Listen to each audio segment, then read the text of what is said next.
They say good things come to those who wait, and we've had a hell of a wait for Apple's Universal Control to roll out.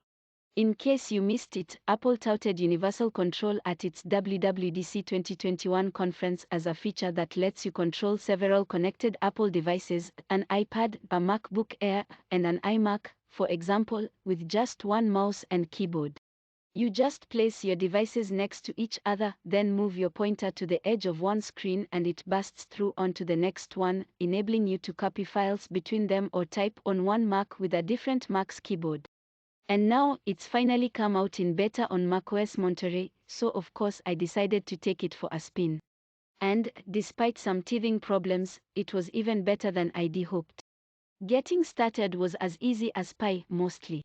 Once my Mac Mini and iPad Air were updated to the macOS Monterey 12.3 and iPadOS 15.4 betas, that was it. No further installation required, no tweaking of settings, nothing. Universal Control was just there, ready to go. As Apple is prone to say, it just worked. Sometimes, it took about a minute for my Mac and iPad to recognize each other and for Universal Control to kick in. That was especially true after my Mac had just woken from sleep. But the actual connection was automatic, so there was no need to pair my devices or click through a tedious wizard to get started. And that's a key point.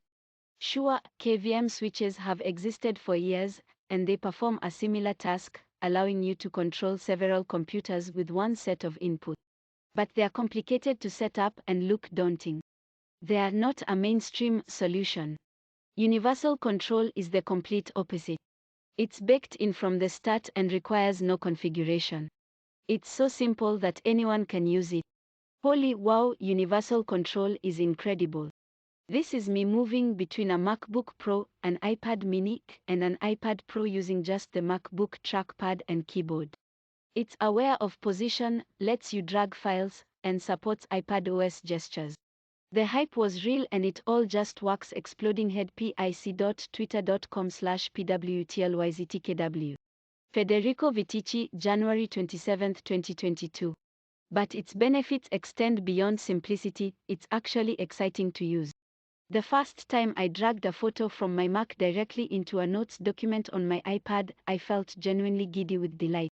The process is so smooth and natural, it feels like it was always meant to be this way.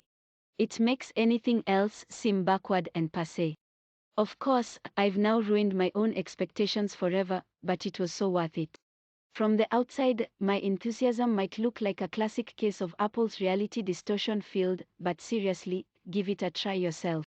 You'll fall in love like I did. Previously, I would transfer files between my devices using Dropbox or Apple's own AirDrop, but they feel positively ridiculous compared to Universal Control. Why rummage around in Dropbox folders or albums in the Photos app when you can just move your files directly from one device into the app or location you need? Universal Control cuts out the friction entirely.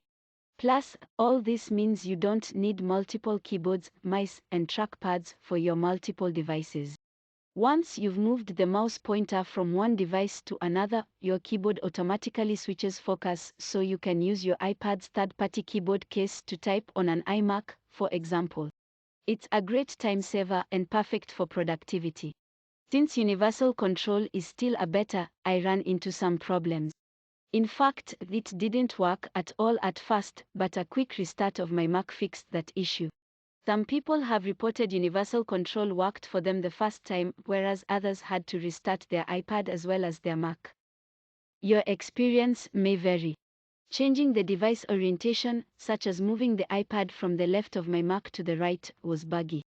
Sometimes Universal Control noticed the new placement and flipped which side of the screen the portal to the other device was on, but it would take several minutes to do so.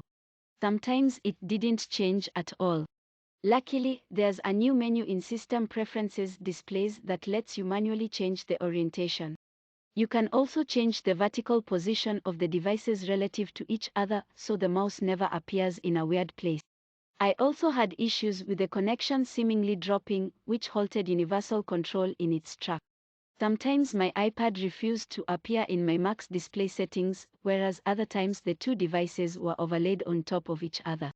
Both meant universal control didn't work, at least temporarily. Regardless of these minor hiccups, it's clear universal control is the real deal. Apple's ecosystem has always been strong, but this new feature is one of the best reasons yet to team your Mac or iPad up with another compatible Apple device. It's also a great example of how when Apple gets something really right, it feels almost unbelievably good. I can't wait until it's out of beta. Let's just hope it doesn't take another 7 months.